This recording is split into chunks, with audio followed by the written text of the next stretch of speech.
सबसे पहले मेरा आप सभी को प्यार भरा प्रणाम। मैं मधु जोशी स्वागत करती हूँ आपका अपने यूट्यूब चैनल मधु गढ़वाली 121 पे।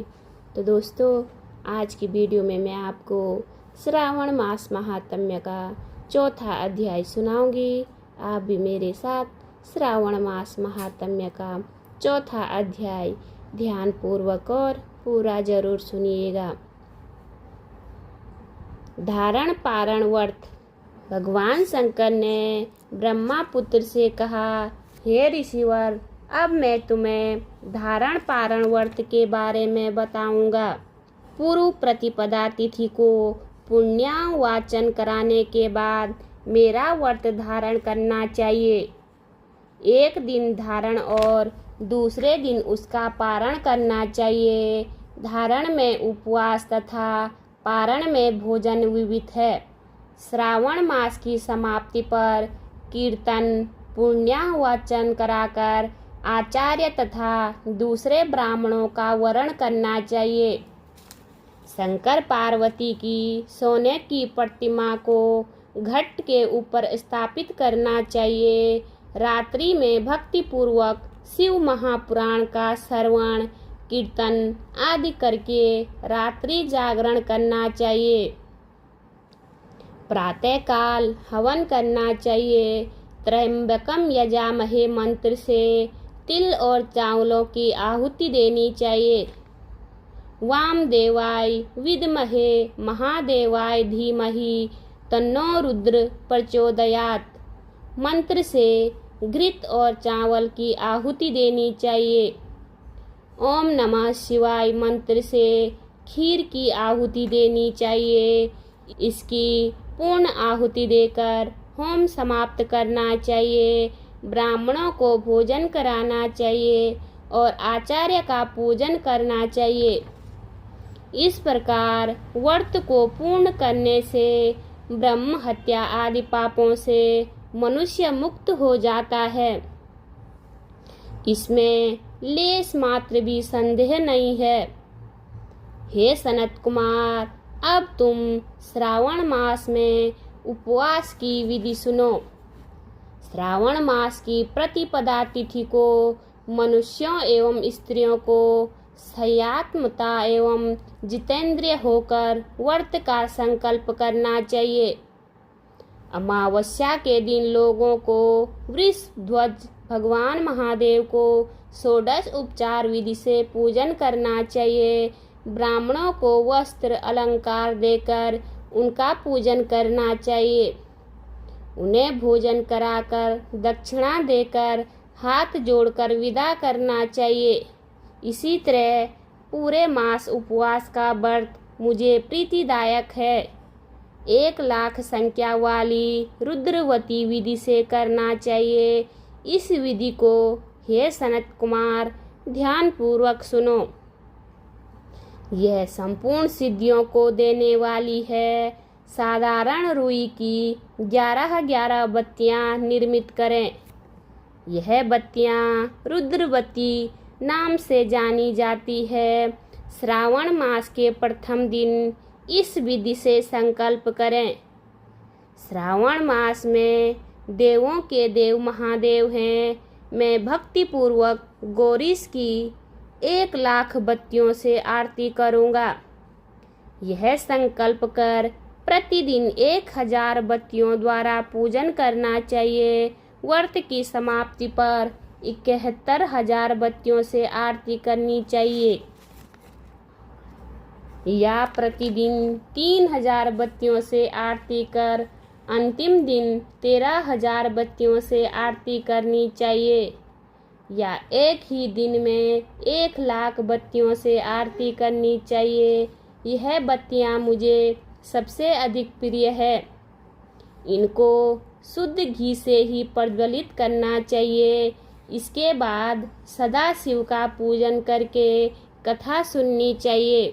सनत कुमार भगवान रुद्र से बोले, हे महादेव, मुझे अब आप यह बताने का कष्ट करें कि इस व्रत का प्रभाव क्या है। इस व्रत को किसने किया है और इस व्रत के उद्यापन की विधि क्या है। ये सब बातें मुझसे विस्तार पूर्वक कहिए। भगवान शिव ब्रह्मा पुत्र सनत कुमार से बोले, तुमने जो मुझसे पूछा है उसको मैं तुम्हें बताता हूँ। ध्यान पूर्वक सुनो। यह व्रत सब व्रतों में श्रेष्ठ और महान पुण्य प्रदान करने वाला है तथा संपूर्ण उपद्रव्यों को नाश करने वाला है। यह व्रत पुत्र पौत्र तथा सौभाग्य को प्रदान करने वाला माना जाता है। सत्य तो यह है कि तीनों लोकों में रुद्रवती जैसा दूसरा कोई भी व्रत नहीं है।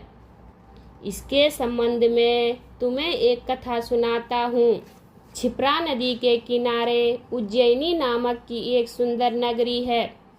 उस नगर में सुगंधा नाम की एक अत्यंत सुंदर वेश्या रहती थी। उस वेश्या ने कई युवा पुरुषों तथा ब्राह्मणों के धर्म भ्रष्ट किए। बार बार बहुत से राजाओं तथा राजकुमारों को बिगाड़ा। इस प्रकार उसने अनेक व्यक्तियों को बुरी तरह से लूटा और लूटने के बाद धक्के देकर घर से बाहर निकाल दिया। अब वे सम्मानित नागरिक शर्म के मारे किसी को अपना मुंह तक नहीं दिखा सकते थे।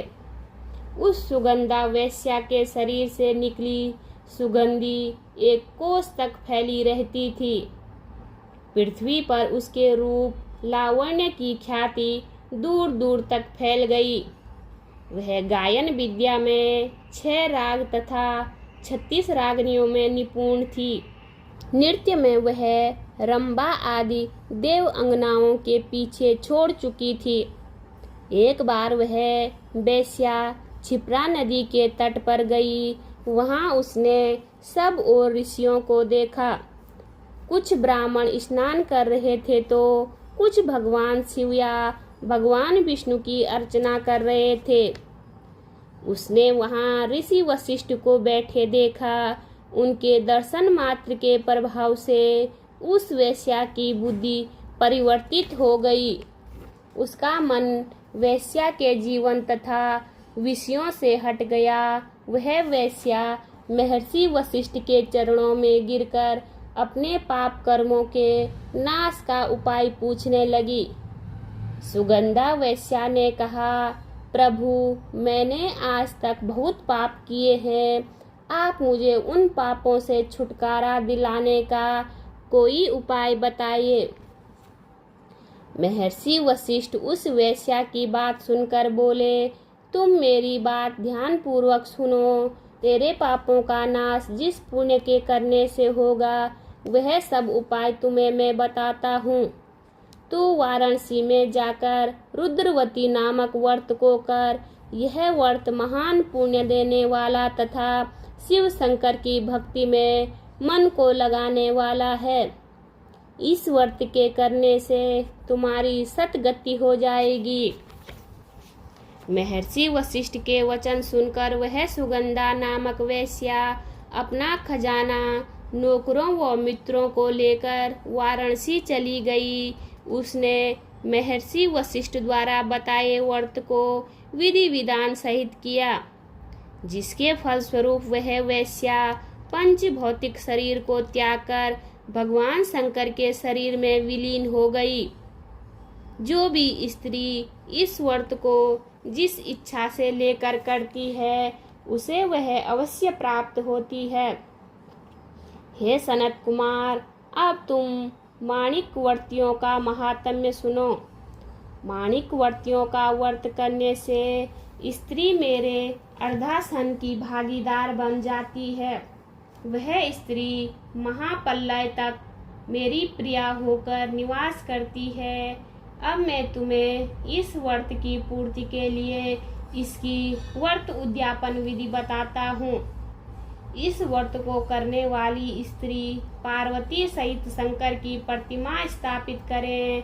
शिव पार्वती की प्रतिमा स्वर्ण की बनी होनी चाहिए तथा वृषभ की प्रतिमा चांदी की बनी होनी चाहिए। यथा विधि पूजन करके रात्रि जागरण करें। प्रातः काल नदी में जाकर स्नान करें। भक्ति पूर्वक आचार्य का वर्ण करें तथा 11 ब्राह्मणों के द्वारा घी, वायस एवं बेल पत्रों से हवन कराना चाहिए अथवा रुद्र सूक्त, रुद्र गायत्री या मूल मंत्र द्वारा हवन कराना चाहिए। पूर्णा आहुति कर आचार्य आदि की पूजा करके 11 ब्राह्मणों को जोड़े सहित भोजन कराना चाहिए। इस प्रकार जो भी स्त्री व्रत पूरा करती है वह संपूर्ण पापों से मुक्त हो जाती है। स्थापित सामग्री घट, शिव पार्वती प्रतिमा आदि आचार्य को समर्पित करनी चाहिए। इस व्रत को करने वाली स्त्री एवं उसके पति को 1000 अश्वमेघ यज्ञ के फल की प्राप्ति होती है। बोलिए शिव शंकर भगवान की जय। उम्मीद करती हूँ आपको वीडियो पसंद आई होगी। वीडियो पसंद आए तो वीडियो पे लाइक कीजिए, कमेंट कीजिए, अपने दोस्तों के साथ शेयर कीजिए। चैनल पे नए हो तो सब्सक्राइब ज़रूर कीजिए। मैं मधु जोशी मिलती हूँ आपको अगली वीडियो में। तब तक के लिए बाय बाय, धन्यवाद।